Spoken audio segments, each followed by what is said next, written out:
I certainly have never been a very talented songwriter. I've always been a bass player. That's what I'm decent at. Put me in a band situation, I'll figure out what I'm supposed to do and hopefully make it sound good, but not a songwriter. I met Mark years ago. I've been in Answer Infinity with him for almost 10 years now. And then during the COVID lockdown, we started Unite the Divide, and we met Magic Jones, or rather Mark met Magic Jones as a singer on a couple of his solo songs and said, hey, let's start a project together. The two of them were gracious enough to ask me to play bass on their songs for them, and I've been playing with them ever since. But when it came time to try and do what we refer to as UTD-12, the working track for what is our latest release, United in Diversity, Mark came to me and said, hey, do you have any ideas to get this one started? I wasn't really sure, but I had a few things. Again, not a songwriter, but anyone who plays an instrument noodles. You just come up with random ideas. Sometimes they are horrible. Sometimes they don't turn into anything, even if they sound decent. Sometimes they might actually become a song. So I had a couple of ideas that I sent to Mark, and one of them kind of clicked in his head, and he said, yes, we're doing that one. So not being a songwriter, on a songwriter's channel, I'm not going to talk about that. What I thought might be more interesting is more my opinion on collaboration and how that works in putting songs together. I'm sure that most people watching this are probably either solo artists, bedroom artists. You play an instrument and do a lot of software programming to fill out your songs. Maybe you're a multi-instrumentalist and you can actually play every instrument, which is fantastic. If you are an extremely talented songwriter and you can do everything on your own, hats off to you. You impress me more than just about anything on this world. But for me, sometimes there's something very special that happens when you walk into a room and start playing with other musicians. Obviously with Magic, it's a little difficult because he's thousands of miles away from us, but the collaboration is still there because generally what we do is we come up with an idea for a song, or rather Mark will come up with a song, send it off to Magic, who will mess with the drum parts. You've watched our videos, you know that he plays drums as well as sings, so he'll come up with the vocal melodies and the lyrics, and when that gets bounced back, the songs have changed a little bit. There's something almost magical about musicians getting together and saying, well, that sounds good, but, and what can happen from there? So the initial idea for the song, me being a fan of extreme music, dark music, minor thirds are just kind of my jam. So the noodle that I came up with from Mark was just that basic intro that you hear on the track.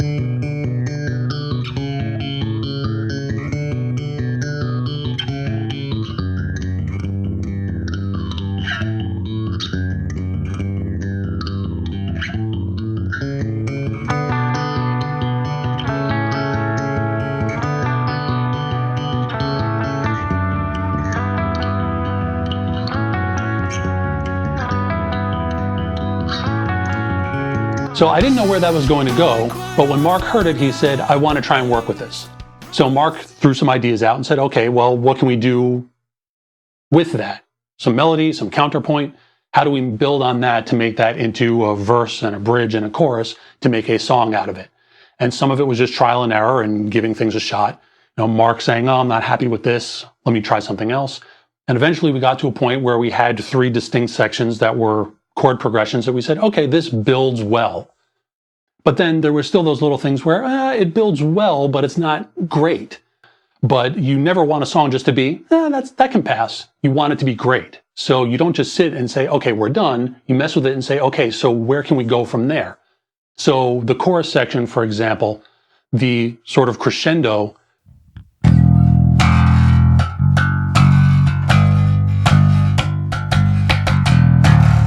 back down to the root note D that we get to there, that we had to work on a little bit because we came up with something different and we said, you know what, that chorus just isn't building enough. It's not powerful enough. How can we make this hit harder when you get to it? So that sort of 2-measure crescendo is what we came up with. If it works, great. If it doesn't, sorry, we tried.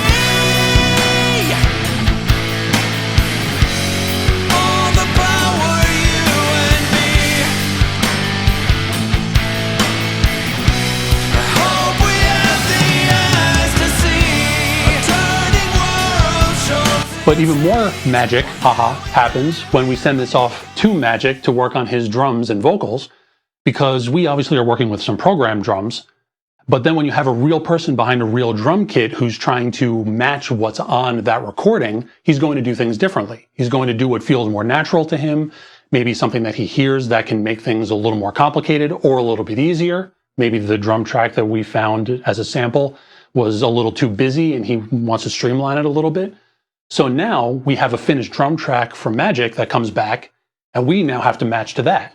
As the rhythm section and a bass player in particular, I have to lock with that drum performance. So now I basically have to relearn the song that Mark and I wrote together because the drums are different. I learned a bass part based on our demo track, and now the drums hit in different spots. Bass drum patterns are different, fills are different. I have to change my rhythms to do that. During the bass solo, right before the guitar solo, I had something locked in that I was happy with, but Magic changed the drum beat. So I had to rewrite my solo. Poor me.